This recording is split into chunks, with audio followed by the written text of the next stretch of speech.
Bismillahirrahmanirrahim. Assalamualaikum warahmatullahi wabarakatuh. Kembali lagi bersama saya Hairunisa Nabila Wibowo dengan NIM 221340016 dari jurusan Bimbingan Konseling Islam kelas 6A. Di sini saya seperti di video sebelumnya saya akan memaparkan kembali terkait mata kuliah Public Speaking di hari Senin kemarin.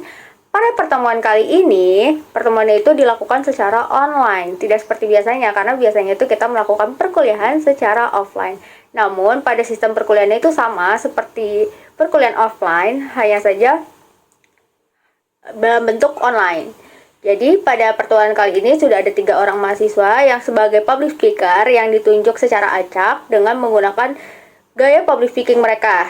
Yang pertama itu dengan dia sebagai pemateri, seorang pemateri yang akan menyampaikan materi terkait bagaimana sih persiapan-persiapan apa saja yang harus dipersiapkan ketika kita ingin mendaki, ketika kita ingin melakukan penjelajahan di suatu hutan, gunung, seperti itu. Kemudian selanjutnya ada yang dia menjelaskan terkait suatu desa di daerah Kabupaten Sukabumi yang menyimpan padi selama bertahun-tahun. Kemudian juga selanjutnya yang terakhir itu dia menggunakan gaya public speaking seorang penceramah. Dia berceramah dengan gaya berceramah.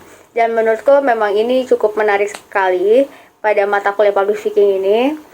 Kemudian pada pertemuan kali ini di kelompok 3, yaitu kelompok saya sendiri, itu menjelaskan terkait apa saja sih profesi-profesi yang ada di dalam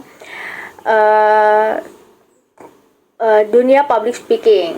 Nah, profesi speaking itu sebenarnya banyak, bermacam-macam.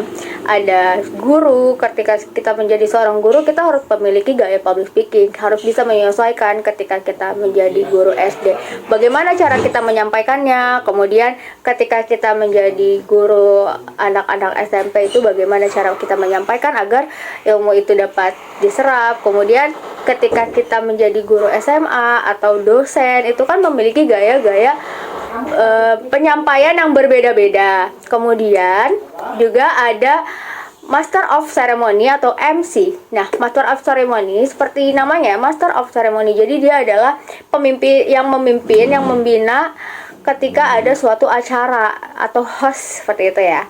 Jadi ketika kita menjadi MC, kita harus mengetahui agendanya seperti apa, acaranya seperti apa, kemudian bagaimana kita memanajemen waktunya, terus kemudian bagaimana kita bisa membawa audiens untuk masuk ke dalam acara tersebut.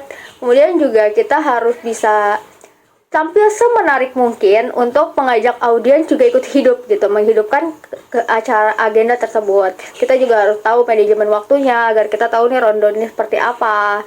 Kemudian selanjutnya juga ada podcaster. Podcaster itu ya seperti yang sama-sama kita ketahui, kayak contohnya ada Tana atau Halo Bagas. Itu kan seorang podcaster yang mungkin cukup umum diketahui oleh teman-teman semua.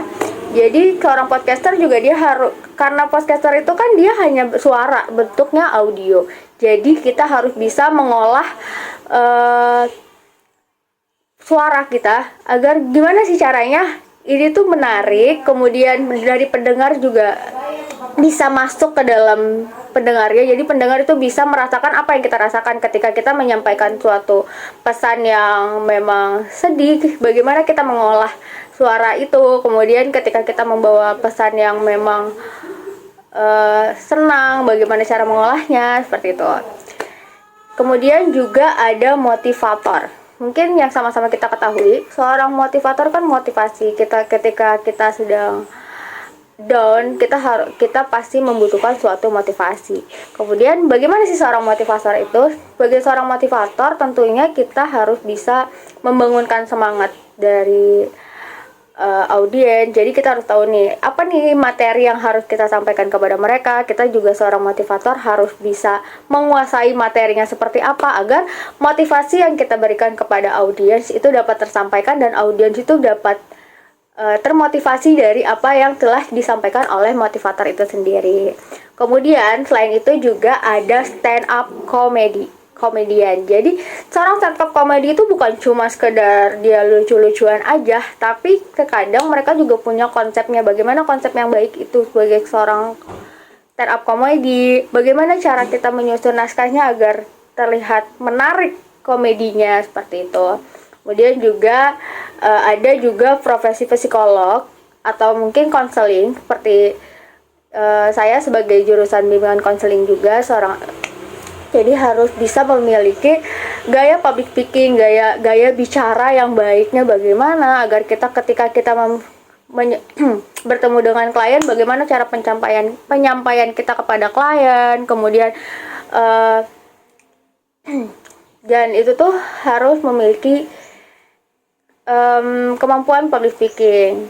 Karena ketika kita tidak memiliki kemampuan public speaking, kita akan lebih sulit gitu untuk menyampaikan kepada kliennya. Bagaimana ketika kita memberikan pertanyaan terbuka, seperti itu. Kemudian juga ada presenter TV. Presenter TV.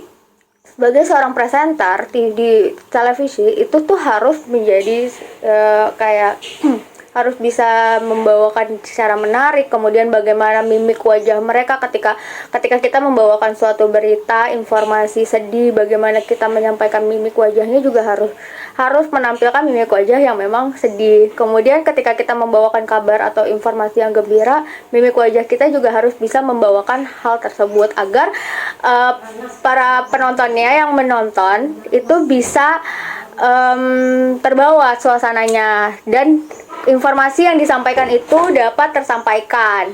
Kemudian selanjutnya juga ada moderator.